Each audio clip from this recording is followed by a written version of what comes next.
Mr. Akiri, you do know that non-governmental organizations are monitored across in other climes? I mean, like in the US and in the UK, where the books of the churches are actually looked at sometimes. The non-governmental organizations are also monitored to ensure that the monies they are collecting are used for what they say they're using them for. What's wrong with having that kind of thing here? I'm sure you, I mean, like I said, as I said earlier on,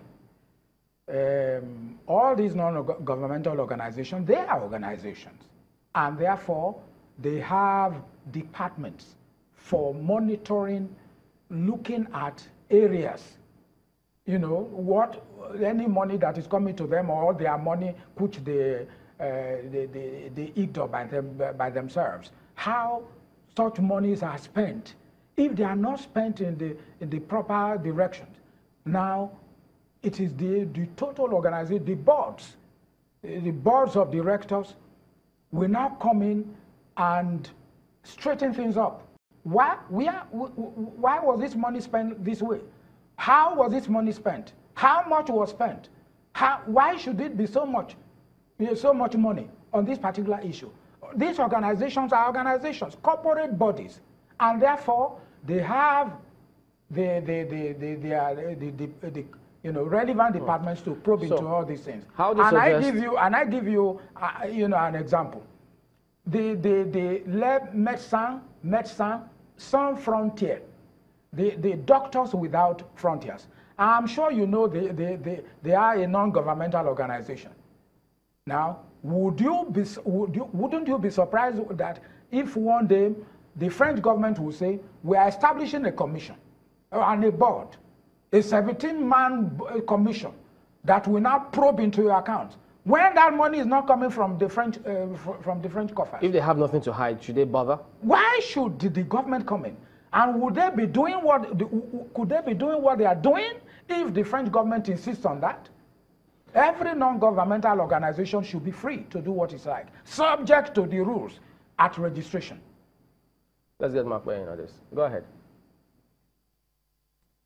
But is this the first attempt, you know, to try and regulate? Are we the first country to try and regulate? Because some people will say that this regulatory commission of some sort exists in well-developed democracies. For instance, in the UK, you can tell us if it's any different, there is the Charity Commission for England and Wales, which looks into the account of charities and, you know, regulates, using that word in quotes now, how it is that they spend their finances, what they can do, how they can do it, and generally just looks at their activities. Well, generally look at the activities, but if you look at properly at the example you cited, you will discover that the officials in that commission are members of the non-governmental organizations. They are not government. For example, you will see in this bill that the commission is going to take over everything, establish legal department, finance department, industry, you know, communications, research, everything about the government, and they are going to appoint officers, government officers, that are going to that will now monitor non-governmental organizations. They have members of NGOs there. I think about 3 of them. No, but the example Mark cited, you know, all the officials there are non-governmental organization officials. Come on, monitor yourselves. That's what England and Wales are talking about. Monitor yourselves, you know. So it's not just a question of you setting up this one, but let it settle but you monitor yourselves. That's what that commission is all about. See? So it's not everywhere non-government. And as I said earlier on, non-governmental organizations, you know, are into areas, you know, areas that governments are ill-equipped to look into.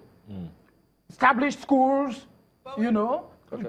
Some examples in certain areas where, I mean, some people might say that it might be inadvertent that, you know, it would look like churches and mosques are also being targeted here, even though it's very silent on religious houses. That's on the one hand. But then some people will say that assuming they are under charities, we've seen situations in places like the UK where some religious houses have been found to abuse the monies placed in their trust by members of their churches. That's a very good point, Makwe, but as I said earlier on, nobody is above the law. If you establish a non-governmental organization and you go from the sublime to the ridiculous, now the authorities, security people will come after you and bring you to book. It is not government regulating non-governmental organization, but if and whenever any member or group of these organizations, do things that are all right, go veer away from the path of righteousness, from the path of rectitude, then security people should come in and then say, well, that's it. You have done this, we are punishing you for this. That's different. Should we then worry about this if, especially, we say that it cannot be superior to the Constitution? Well, it can't be superior to the Constitution, but,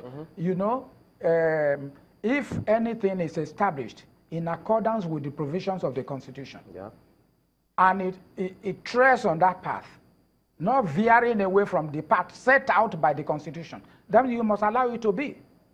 You don't then come in order to, to disturb what the Constitution itself has established.